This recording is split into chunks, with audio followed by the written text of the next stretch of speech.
اس نے یہ فیصلہ کیا کہ علی بن سفیان کے تمام آدمی سوئے ہوئے ہیں، سب اکٹھے نکل چلیں، سامان اور جانوروں کو یہیں رہنے دیں، کل صبح ہوتے ہی وہ مصری جاسوسوں کو پکڑوا دیں گے، پھر ان کا سامان انہیں مل جائے گا۔ وہ خیمہ گاہ سے بھاگنا اس لیے چاہتے تھے کہ انہیں ڈر تھا کہ علی بن سفیان رات کو لڑکیاں غائب کر دے گا یا ان سب کو مروا دے گا یا کوئی اور دھوکہ دے گا۔ بہرحال رکنا ٹھیک نہیں تھا۔ وہ سب خیمہ گاہ سے پرے پرے دبے پاؤں چل پڑے اور اس جگہ پہنچے جہاں ان کا ایک ساتھی ایک آدمی کو کھڑا کر گیا تھا، مگر وہ آدمی وہاں نہیں تھا۔ وہ سب ادھر ادھر دیکھ ہی رہے تھے کہ بیٹھے ہوئے اونٹوں کی اوٹ میں سے بہت سے آدمی اٹھے اور صلیبیوں کے گھیرے میں لے لیا۔ انہیں ایک طرف لے گئے اور مشعلیں جلا لی گئیں۔ علی بن سفیان نے ان سے پوچھا کہ وہ کہاں جا رہے ہیں؟ انہوں نے جھوٹ بولے۔ علی بن سفیان نے پوچھا، وہ آدمی کون تھا جو سرائے کی تلاش میں مارا مارا پھر رہا تھا؟ ایک صلیبی نے کہا، وہ میں تھا۔ اور جس سے تم نے سرائے کا راستہ پوچھا تھا؟ علی بن سفیان نے کہا، وہ میں تھا۔ یہ محض اتفاق تھا اور اللہ کا کرم تھا کہ علی بن سفیان توفیق جواد کے گھر سے واپس آ رہا تھا۔ یہ صلیبی سرائے کی تلاش میں جا رہا تھا۔ اس نے علی بن سفیان سے ہی سرائے کا راستہ پوچھا۔ اگر روشنی ہوتی تو صلیبی اسے پہچان لیتا۔ ایک تو اندھیرا تھا، دوسرے علی بن سفیان نے سر پر رومال اور چادر ڈال رکھی تھی۔ صلیبی کی ایک ہی بات سن کر وہ جان گیا کہ انہیں کس طرح پتہ چل گیا ہے کہ وہ دھوکے میں آ گئے ہیں، لہٰذا اب بھاگنے کی فکر میں علی بن سفیان کو معلوم تھا کہ یہ صلیبی بے شک جاسوس ہیں، لیکن انہیں یہاں امراء میں سے کوئی نہ کوئی پناہ میں لے لے گا۔ چنانچہ اس نے صلیبی کو خوش اخلاقی کا جھانسا دے کر پھانس لیا اور اس کے ساتھ خیمہ گاہ تک چلا گیا۔ وہ سوچتا رہا کہ اب اسے کیا کارروائی کرنی چاہیے۔ صلیبی نے اس پر یہ کرم کیا کہ اسے اپنے خیموں سے دور کھڑا کر گیا۔ علی بن سفیان نے فوراً اپنے 2-3 آدمی کو جگا لیا اور نہایت عجلت سے انہیں بتایا کہ انہیں کیا کرنا ہے۔ ہدایات دیکھ کر وہ خود صلیبیوں کے خیموں تک گیا۔ وہ سب لڑکیوں سمیت ایک خیمے میں جمع ہو گئے تھے۔ علی بن سفیان نے دبے پاؤں قریب جا کر ان کی باتیں سنی۔ وہ صرف یہ جان سکا کہ صلیبی جاسوسوں کو اس کا مشن معلوم ہو گیا ہے، لیکن یہ معلوم نہ ہو سکا کہ یہ راز فاش کس طرح ہوا ہے۔ اتنی دیر میں اس کے بہت سے آدمی اس کی دی ہوئی ہدایت کے مطابق برچھیوں سے مسلح ہو کر اونٹوں کی اوٹ میں جا کر بیٹھ گئے تھے۔ صلیبیوں کو وہیں آنا تھا۔ وہ جو ہی وہاں پہنچے علی بن سفیان بھی آ گیا اور سب کو گھیر کر پکڑ لیا۔ دوستو، علی بن سفیان نے انہیں کہا، تمہاری جاسوسی بہت کمزور ہے، تمہیں ابھی بہت سی تربیت کی ضرورت ہے۔ کیا جاسوس اس طرح سنسان گلیوں میں پھرا کرتے ہیں؟ اور کیا جاسوس کسی اجنبی کو پہچانے بغیر بات کیا کرتے ہیں؟ یہ فن مجھ سے سیکھو۔ اگر آپ یہ فن اپنے آدمیوں کو سکھا دیں تو زیادہ بہتر ہوگا، ایک صلیبی نے کہا۔ کیا آپ ہماری اس مہارت کی تعریف نہیں کریں گے کہ ہم نے آپ کے ایک آدمی سے آپ کی اصلیت معلوم کر لی ہے؟ یہ تو قسمت کا کھیل ہے، آپ جیت گئے، ہم ہار گئے۔ اگر ہمارا قائد مارا نہ جاتا تو ہم یوں بھٹک نہ جاتے۔ مجھے وہ آدمی بتاؤ گے جس نے راز فاش کیا ہے؟ علی بن سفیان نے پوچھا۔ اس خیمے میں سویا ہوا ہے، ایک لڑکی نے ایک خیمے کی طرف اشارہ کر کے جواب دیا۔ وہ میرے دھوکے میں آ گیا تھا۔ یہ باتیں اب قاہرہ میں چل کر ہوں گی، علی بن سفیان نے کہا۔ صبح طلوع ہوئی تو لوگوں نے دیکھا کہ تاجروں کا قافلہ جا رہا تھا۔ اونٹوں پر جہاں تجارتی سامان لدا ہوا تھا وہاں خیمے بھی لدے ہوئے تھے۔ علی بن سفیان اور اس کے 100 آدمیوں کے سوا کسی کو علم نہ تھا کہ لپٹے ہوئے خیموں میں 4 لڑکیاں اور 4 آدمی لپٹے ہوئے ہیں۔ علی بن سفیان نے روانگی سے کچھ دیر پہلے سحر کی تاریکی میں ایک ایک صلیبی کو ایک ایک خیمے میں لپیٹ کر اونٹوں پر لاد کر باندھ دیا تھا۔ اسے کوئی فکر نہیں تھا کہ وہ دم گھٹنے سے مر جائیں گے یا زندہ رہیں گے۔ قافلہ دمشق سے نکل گیا اور جب شہر سے اتنی دور پیچھے رہ گیا کہ نظر بھی نہیں آتا تھا، اس نے صلیبیوں کو خیموں سے نکالا۔ سب زندہ تھے، لڑکیوں کو اونٹوں پر اور مردوں کو گھوڑوں پر سوار کر لیا۔ صلیبیوں نے رہائی کے لیے وہ تمام زر و جواہرات اور سونے کے ٹکڑے پیش کر دیے جو وہ خلیفہ اور امراء کے لیے لائے تھے۔ علی بن سفیان نے کہا، یہ ساری دولت تو میرے ساتھ جا رہی ہے۔ اس وقت ریمانڈ نام کا ایک صلیبی ٹریپولی کا حکمران تھا۔ یہ وہی علاقہ تھا جو آج لبنان کہلاتا ہے۔ دوسرے صلیبی حکمران یروشلم اور گرد و نواح میں تھے۔ نور الدین زنگی کی وفات پر وہ سب بہت خوش تھے۔ وہ ایک کانفرنس کر چکے تھے۔ انہوں نے اپنے منصوبوں پر نظر ثانی کی تھی۔ اس کے مطابق فرنگیوں کا ایک کمانڈر سیزر اپنی فوج حلب تک لے آیا تھا۔ حلب کا امیر شمس الدین تھا۔ سیزر نے اسے یہ پیغام بھیجا کہ وہ حلب اس کے حوالے کر دے یا صلح نامے پر دستخط کر کے تاوان ادا کرے۔ شمس الدین نے اس ڈر سے صلیبیوں کے آگے ہتھیار ڈال دیے تھے کہ دمشق اور موصل کے امراء اسے جنگ میں الجھا ہوا دیکھ کر اس کی مملکت پر قبضہ کر لیں گے۔ اس ایک ہی کامیابی سے صلیبی دلیر ہو گئے۔ وہ جان گئے کہ یہ مسلمان امراء ایک دوسرے کی مدد کرنے کی بجائے ایک دوسرے کے دشمن ہیں۔ چنانچہ انہوں نے جنگ کے بغیر ہی مسلمانوں کو تہہ تیغ کرنے کا منصوبہ بنا لیا۔ انہیں خطرہ صرف سلطان ایوبی سے تھا۔ وہ سلطان ایوبی کے کردار سے آگاہ تھے۔ انہیں ڈر تھا کہ سلطان ایوبی دمشق یا ان علاقوں میں کہیں بھی آ گئے تو وہ تمام امراء کو متحد کر لیں گے، چنانچہ وہ امراء کو بہت جلدی اپنے اتحادی بنا لینے کی کوشش کر رہے تھے۔ ریمانڈ نے خلیفہ الملک الصالح کو ایک ایلچی کے ذریعے تحائف کے ساتھ یہ پیشکش بھی بھیج دی تھی کہ وہ اسے ضرورت کے وقت فوجی مدد دے گا۔ اسلام کی بقا اور آبرو کچے دھاگے سے لٹک رہی تھی۔ اس کا دار و مدار سلطان ایوبی رحمۃ اللہ علیہ کے اقدام پر تھا۔ ایک ساتھ جو گزرتی جا رہی تھی اسلام کو تباہی کے قریب لے جاتی۔ سلطان ایوبی قاہرہ میں علی بن سفیان کا انتظار کر رہے تھے۔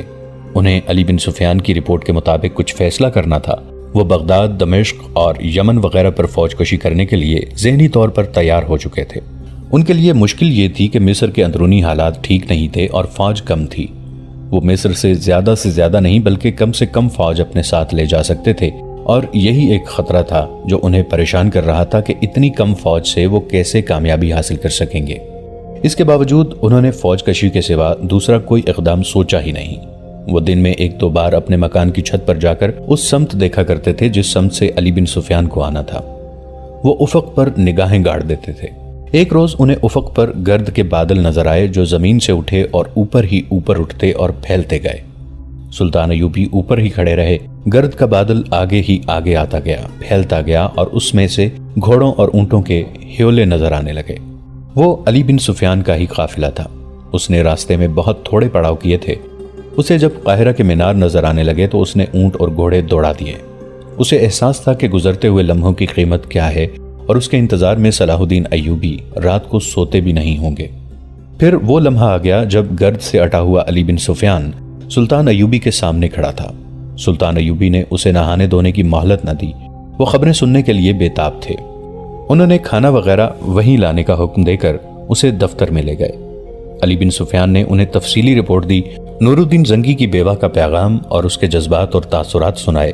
سالار توفیق جواد سے جو بات چیت ہوئی تھی وہ سنائی، اور آخر میں بتایا کہ وہ دمشق سے ایک تحفہ لایا ہے۔ یہ تحفہ 4 صلیبی جاسوس مرد اور 4 لڑکیاں تھیں۔ اس نے سلطان ایوبی سے کہا، میں شام سے پہلے کچھ قیمتی معلومات ان لوگوں سے حاصل کر لوں گا۔ تو اس کا مطلب یہ ہوا کہ ہمیں فوجی طاقت استعمال کرنی پڑے گی۔ سلطان ایوبی نے کہا، کرنی پڑے گی اور ہم ضرور کریں گے۔ علی بن سفیان نے کہا، مجھے امید ہے کہ خانہ جنگی نہیں ہوگی۔ سلطان ایوبی نے اپنے 2 ایسے فوجی مشیروں کو بلایا جن پر انہیں کلی طور پر اعتماد تھا۔ وہ آئے تو انہوں نے ان سے کہا، میں تم سے اب جو باتیں کروں گا وہ اپنے سینے میں اتار لینا۔ تم دونوں کے علاوہ علی بن سفیان تیسرا آدمی ہوگا جو اس راز سے واقف ہوگا۔ سلطان ایوبی نے انہیں دمشق اور دیگر تمام اسلامی ریاستوں اور جاگیروں کے احوال و کوائف سنائے۔ علی بن سفیان کی لائی ہوئی رپورٹ سنائی اور کہا، اللہ کی فوج اللہ کے حکم کی تعمیل کیا کرتی ہے۔